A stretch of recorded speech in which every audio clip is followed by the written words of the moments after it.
It has been quite busy weather-wise with some portions of West Texas seeing several inches of rain, over 2 inches of rain here in Odessa, 1.5 inches over into Midland, especially over into portions of Lee County. Hobbs got around a little over 3/10 of an inch of rain, but into portions of Tatum, nearly over an inch of rain with a swath of upwards of 1/10 of an inch to even portions upwards of an inch along and towards the Contra Valley, with the Big Country getting a bit more onto the lower end, upwards of near 1/10 of an inch to 1/4 of an inch. But with some of that moisture still lingering around, we have a dense fog advisory that's going to remain in effect until about 10 a.m. for the Contra Valley, but we're seeing some fog even here ourselves into the Permian Basin, around a half-mile visibility into Andrews, 0-mile visibility, quite dense into Snyder. So give yourself a little bit of additional time on the road. Take it easy out there this morning with around 3-mile visibility into San Angelo, 3/10 mile visibility over into Brady. We can see a complex of showers and storms still continuing to push in even towards Corpus Christi, with the bulk of the rain starting to make its way offshore. We're kind of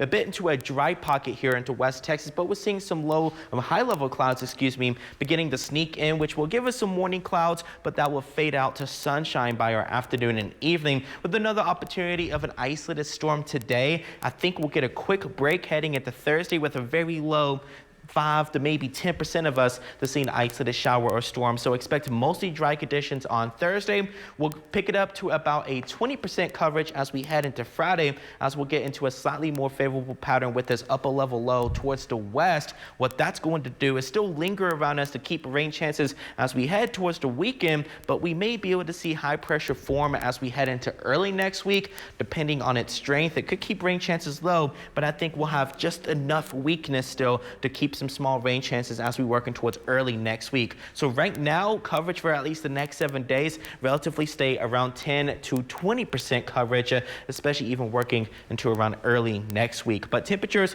as a response to high pressure trying to build in, will go from around 85 today back into the lower 90s as we head towards Saturday and Sunday. But with a few of those little weak disturbances that could sneak through into early next week, we could drop back into the middle 80s. So out the door, taking a look from our Claydestic camera, we can see a bit of fog trying to get going this morning into downtown Midland. A temperature of 60 degrees, a southeast wind around 5 miles per hour, a dew point of 58. So it is a very humid environment for us. We'll see some of those high clouds roll in as we start working throughout the next couple hours, but some of us will still be able to work with some good sunshine, especially along and towards our far western counties, where we are currently around 60 into Pecos, 54 into Marfa, 58 into Andrews and Seminole, warming up into the middle 80s and even some lower 90s, especially along and towards our southern counties, very close, 89 in Fort Stockton, 85 here into Midland. So we'll see sunshine by your morning, late morning into the afternoon hours, as those clouds will fizzle out with a couple chances of a few thunderstorms along higher terrain. This will be in towards the later portions of your afternoon and evening around Wednesday 5 p.m. before it fades out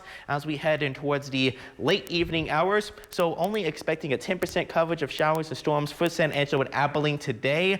Really pretty much low rain chances as we head into Thursday for San Angelo and Abilene. I have us at a 10% heading into Thursday for the Basin, 20% working towards the weekend, going from that middle 80s today back into the lower 90s heading towards the weekend. We'll be right back after the break.